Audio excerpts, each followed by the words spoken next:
ఒక అత్యంత కీలకమైనటువంటి బ్రేకింగ్ న్యూస్ మనం చూస్తా ఉన్నాం. సో ఇవాళ దానం నాగేందర్ రాజీనామా చేసే అవకాశం ఉంది.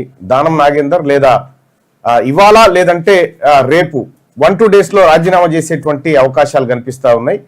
సో దానికి కారణం ఏంది అని అంటే, సో ఇవాళ సుప్రీంకోర్టులో ఫిరాయింపు ఎమ్మెల్యేల పైన విచారణ జరగబోతా ఉంది. గతంలో 3 నెలల క్రితం విచారణ చేపట్టినటువంటి సుప్రీంకోర్టు ఎమ్మెల్యేల పైన నిర్ణయం తీసుకోవాల్సిందే అనేటువంటి ఆదేశాలను స్పీకర్ కు జారీ చేసినటువంటి నేపథ్యంలో ఇప్పటి వరకు 10 మంది ఎమ్మెల్యేలో దాదాపు 7గురికి క్లీన్ చిట్ ఇచ్చినటువంటి స్పీకర్ మరో 3గురికి ఇంకా ఇవ్వలేదు. ఒకటి దానం నాగేందర్, ఆ తర్వాత కడియం శ్రీహరి, జగిత్యాల ఎమ్మెల్యే సంజయ్. ఈ 3గురికి మాత్రం ఇంకా క్లీన్ చిట్ ఇవ్వలేదు. అయితే దానం నాగేందర్ ముమ్మాటికి చెప్పేసిండు, ఆల్రెడీ నేను కాంగ్రెస్ పార్టీ లో చేరాను, నేను ఎక్కడుంటే ఆ పార్టీయే అని చెప్పినటువంటి ధర్మిలా ఇక దానం నాగేందర్ స్థానం ఖాళీ అయ్యేటువంటి అవకాశం కనిపిస్తా ఉంది. ఖైరతాబాద్ కు ఉప ఎన్నిక అనివార్యం కనిపిస్తా ఉంది. ఒకవేళ స్పీకర్ గారికి ఇచ్చినటువంటి గడువు దాదాపు ఇవాల్టితో తీరిపోతా ఉంది. కాబట్టి స్పీకర్ గారు ఇవాళ సుప్రీంకోర్టులో విచారణకు వస్తున్నటువంటి అంశం కంటే ముందే